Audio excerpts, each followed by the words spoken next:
Olá pessoal, estamos aqui hoje com o professor Alexandre Cristóforo Silva, que é especialista em solos e ele tem muita coisa interessante para falar para a gente. Hoje a gente vai falar sobre um tipo de solo que tem uma importância fantástica, que são as turfeiras.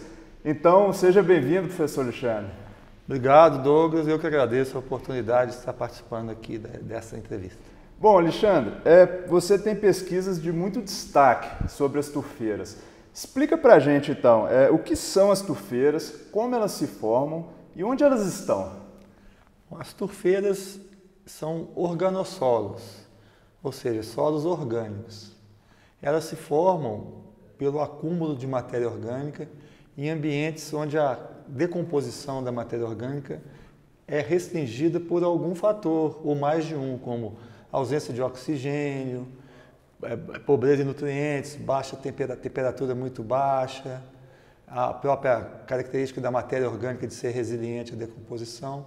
Então, onde o ambiente restringe a decomposição, a matéria vegetal morta vai se acumulando e forma os solos orgânicos que chegam a alcançar espessura até superior a 6 metros. E o conjunto desses solos orgânicos é chamado de turfeiras. São solos escuros, né? São solos escuros que conceitualmente têm mais de 8% de carbono orgânico, mas na prática chega a ter mais de 50% de carbono, mais de 80% de matéria orgânica. E fala pouco para a gente onde elas estão, onde as turfeiras estão, geralmente. A maior parte das turfeiras do planeta, elas estão localizadas nas regiões temperadas e árticas, por causa do frio.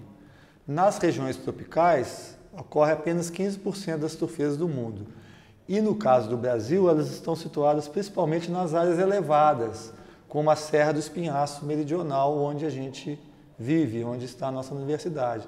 Nós já mapeamos aqui mais de 14 mil hectares de turfeiras, mas só que a gente estima que existem muito mais, porque as pequenas a gente não consegue identificar nas imagens de satélite. Entendi. Então a gente acha que tem pelo menos 20 mil hectares.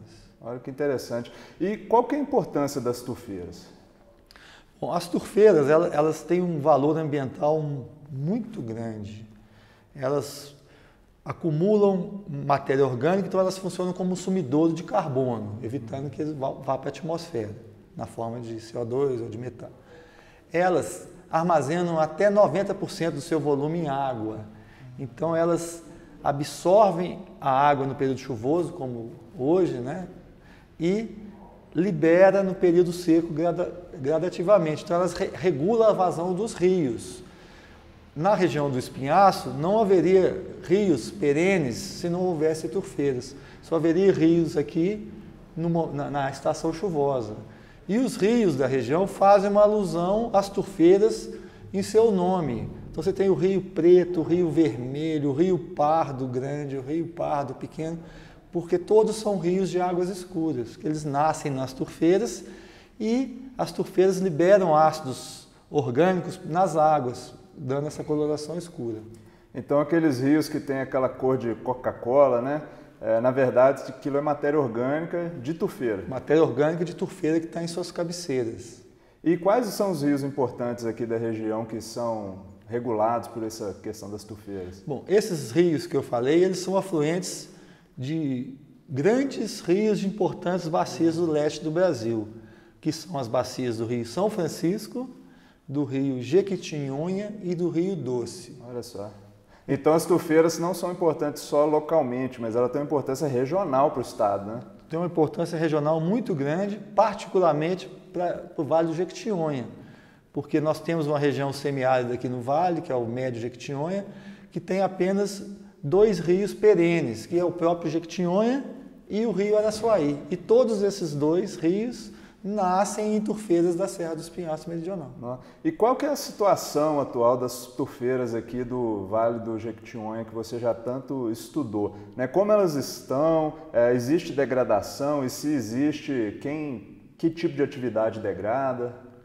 Bom, a gente vem estudando turfeiras tanto situadas dentro das unidades de conservação, os parques, as APAs, nacionais, estaduais, quanto aquelas que estão fora dessas unidades, ou seja, não estão protegidas.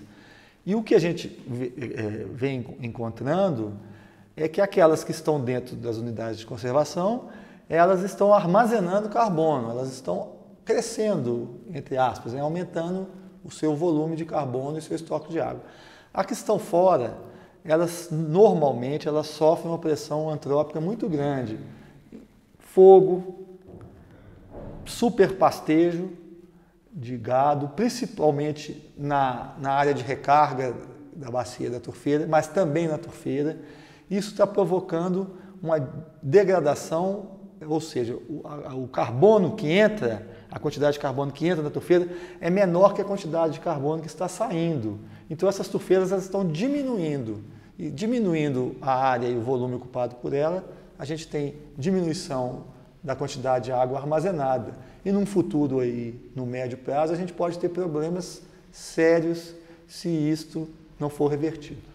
Bom, e existem possibilidades de avanços na legislação, né? Você já fez estudos na Espanha, né? Na época que você estava estudando as turfeiras, e você viu que na Europa existem algumas questões interessantes que podem ser trazidas para cá, né? O que pode ser feito do ponto de vista da legislação?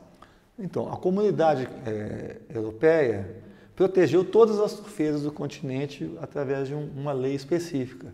A Espanha ainda aprimorou mais, ela protegeu as suas por uma lei nacional. A Suécia fez a mesma coisa. E nós iniciamos uma discussão, juntamente com um deputado estadual, para proteger as turfeiras no estado de Minas. O deputado acolheu a nossa sugestão, nós elaboramos em conjunto um projeto de lei, ele já passou nas comissões de Constituição e Justiça e na Comissão de Meio Ambiente da Assembleia Legislativa de Minas Gerais. Houve uma audiência pública aqui em Diamantina, com a participação de todos os atores da sociedade envolvidos no processo, o serviço público, as ONGs, os trabalhadores, os apanhadores de sempre-vivos, os empresários.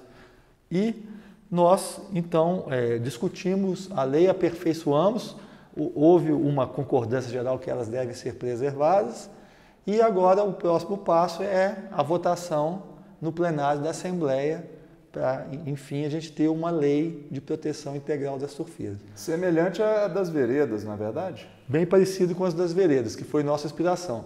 Mas é bom salientar que a lei só não basta. O que basta, o que é necessário é conscientizar as pessoas sobre a necessidade de preservar esses ecossistemas. Porque esses ecossistemas, como você falou, eles são importantes não só localmente, mas são importantes regionalmente e até nacionalmente.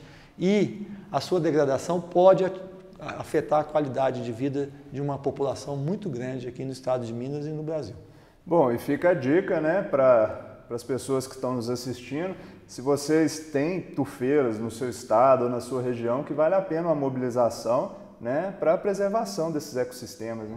Sim, a gente vem fazendo contatos, recebendo visitas de pessoas de outros estados, do estado do Rio de Janeiro, do estado de São Paulo, Paraná, interessados também nessa questão de preservação de suas turfeiras. Agora, uma curiosidade, é verdade que já encontraram um corpo de uma pessoa numa turfeira preservado por milhares de anos? Sim, a gente tem imagem disso. Como a turfeira é um ambiente redutor, que preserva a matéria orgânica, ela preserva tudo o que cai lá. Então, a gente tem feito também estudos aqui no Espinhaço de reconstituição da paisagem e reconstituição do clima nos últimos 60 mil anos, com materiais que estão preservados nas turfeiras, como pólens, como fitólitos, como zooplâncton. E com esses materiais, mais dados geoquímicos e isótopos de carbono e nitrogênio e datações radiocarbônicas, a gente consegue identificar o tipo de vegetação que colonizou a área cronologicamente, né, no decorrer dos últimos 60 mil anos, e assim inferir mudanças climáticas. Nós já identificamos pelo menos 4 mudanças climáticas importantes aqui no Espinhaço nos últimos 60 mil anos. Já foi mais frio, já foi mais seco, já foi mais quente do que é o clima atual. Em relação ao que você falou, existe uma múmia preservada num museu da Dinamarca, que é o Homem de Graubeil, o Homem de Thol. Eles têm 2 nomes. Acredita-se que ele foi morto em algum ritual há 2000 anos atrás, por enforcamento, e jogaram o corpo dele na turfeira. E aí foi encontrado há cerca de 20 anos, perfeito, com as fisionomias, até com o alimento que ele tinha ingerido no seu estômago. Então, a partir do estudo dessa múmia, eles conseguiram identificar os hábitos alimentares, o tipo de roupa que eles usavam na época. Então, esse é um exemplo de o quão as turfeiras conseguem preservar os materiais que aportam a ela. Então existe aí um mundo de possibilidades para se estudar as turfeiras, né? Fantástico. Sim, a gente pode estudar a relação delas com o ciclo hidrológico, com o ciclo do carbono, inclusive influenciando o aquecimento global, e com as mudanças cronológicas da vegetação e da paisagem nos últimos 60 mil anos, que é o tempo que vai a datação radiocarbônica. E ainda tem uma outra possibilidade que você consegue identificar poluentes atmosféricos que aportam a turfeira e datar quando que eles foram depositados ali. Olha só. Bom, então agradeço demais a entrevista, né? É um prazer, uma honra para a gente te ter aqui no canal Descomplicado. E este foi mais um Descomplicado Entrevista. Continue nos acompanhando, né? Deixe seu comentário, né? À medida que vocês forem comentando, tanto a equipe do canal quanto o próprio professor Alexandre pode interagir, né? Isso é muito importante.